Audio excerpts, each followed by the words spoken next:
زمانه امر دری جنگ روبرو گیل مرد. تی سر چر نهتی دوش سر بگو گیل مرد. تی دست پینه بگم یا تی بشکس کمره. چقدر صبر و تحمل او گیل مرد. منو تی ارسو سر آخر دنم که را دکفه.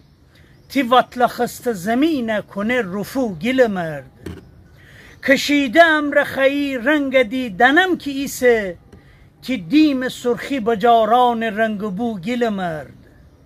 ویری ای بار ده بپا بس که باز خیه بکنه. هوا خو اشک جان خاک شستشو گیل مرد. نه شیخ امر دری خاطره نه شاه امره. تی خانه نور چراغ تی چوم سو گیل مرد. خب پیر نشنسه هر کس تیجه نزول بخوره. تی خون کیسه زنه با دو تاچه جو گیل مرد. اونی که تیغم امر خوشه ای پسکه نره. نه خلق ور نه خدا ور جا آبرو گیل مرد.